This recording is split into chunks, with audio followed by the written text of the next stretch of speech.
sou a Esté, sejam bem-vindos a mais um vídeo do canal. Se você é novo por aqui ou se você já me acompanha há algum tempo, mas ainda não é inscrito, aproveita esse momento para se inscrever. No vídeo de hoje eu vou falar sobre o jogo entre Santos e Palmeiras. O Santos foi derrotado ontem na Vila Belmiro, mas vamos ao jogo porque, apesar do resultado, o Santos jogou bem no primeiro tempo, inclusive foi melhor do que o Palmeiras. O Bustos levou a campo uma formação muito boa, né?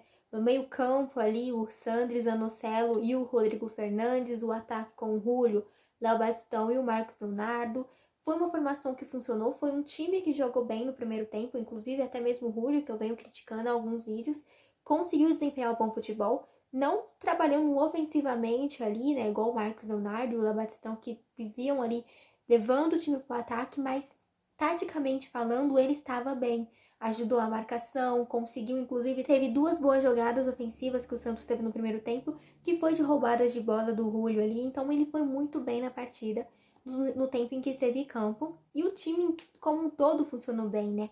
Marcos Leonardo e Léo Batistão, mais uma vez, trabalhando muito bem em equipe na frente, levando o time para o ataque, criando boas chances, inclusive no primeiro tempo o Santos criou muitas chances de gols, e o Palmeiras pouco fez no primeiro tempo, né? O Palmeiras não estava se encontrando no jogo, não era aquele jogo equilibrado que a gente costuma ver em muitos clássicos, não. O Santos era superior na partida e mostrava isso com as jogadas ofensivas, assustava o Palmeiras, a defesa palmeirense. Quem olha só o resultado da partida não vê muito bem o que foi o jogo, né?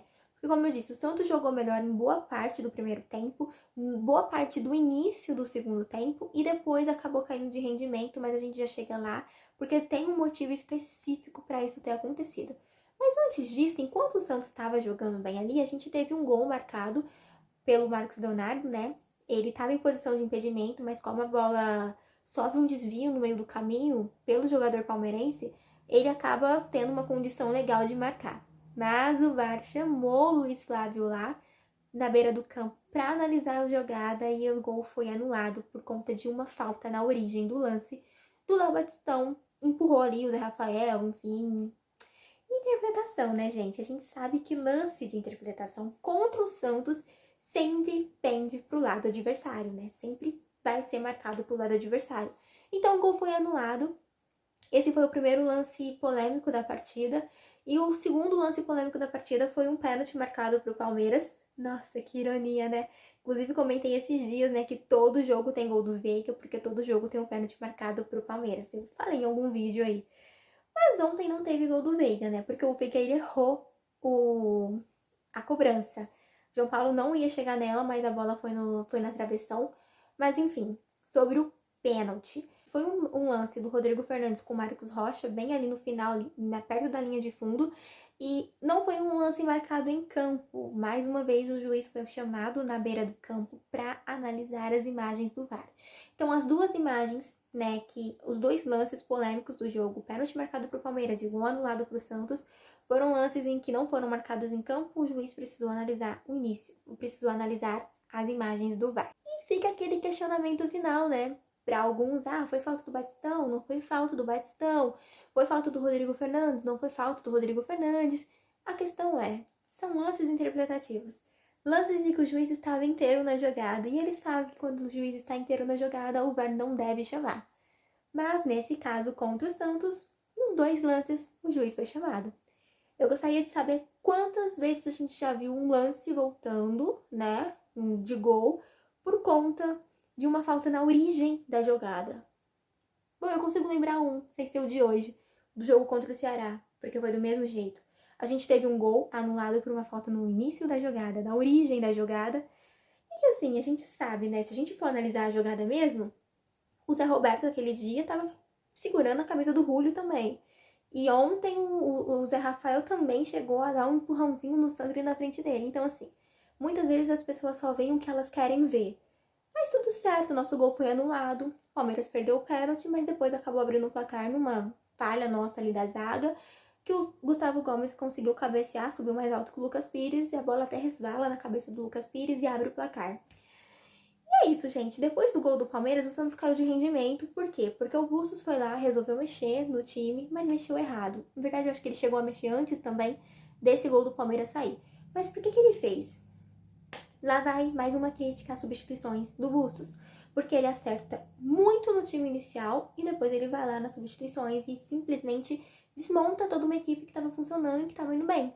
Ele tira o Marcos Leonardo, ele tira o Léo Batistão e depois ele tira o Zanocelo e, tipo, ele mexe no time no que estava funcionando. Marcos Leonardo e Léo Batistão não deviam ter saído. Eram os melhores em campo. Eles estavam levando o Santos pro ataque, estavam segurando a bola no ataque do Santos. Quando eles saem, o Palmeiras começa a crescer, porque o Palmeiras começa a ter mais bola para jogar. Confesso mais uma vez que eu não gostei das substituições que o Bustos fez. Eu acredito que dava para ter mexido no time sem tirar os principais jogadores que estavam bem na partida. Mas ele não fez isso, mais uma vez o time cai de rendimento por conta de substituições erradas que ele faz. Aí a gente entra nas redes sociais, a gente vê muita gente pedindo fora Bustos por conta disso. Porque a gente estava jogando um clássico muito bem, que apesar do resultado ainda ser contra a gente estava perdendo aquele jogo, né, por 1-0, mas a gente estava conseguindo criar muitas chances ainda e uma hora ou outra bola podia entrar. E quando a gente tira o Marcos Leonardo e o Léo Batistão, a gente fica só com o Goulart ali, que também chegou a entrar no jogo, né, finalizando. Mas nenhuma dessas chances chega tão perto do que a gente estava chegando antes. Então eu acho que nessa parte o Bustos ainda tá pecando muito de não conseguir mexer na equipe de uma maneira certa. Ele mexe na equipe de uma forma que a gente não consegue entender o porquê ele tá tirando tal jogador, sendo que o jogador não sentiu e sendo que o jogador não está mal em campo. Então, realmente, surge algumas incógnitas aí que a gente não consegue decifrar e a gente acaba se estressando um pouquinho porque a gente estava fazendo uma boa partida, um bom clássico, e depois disso a gente não jogou mais. O Palmeiras cresceu na partida.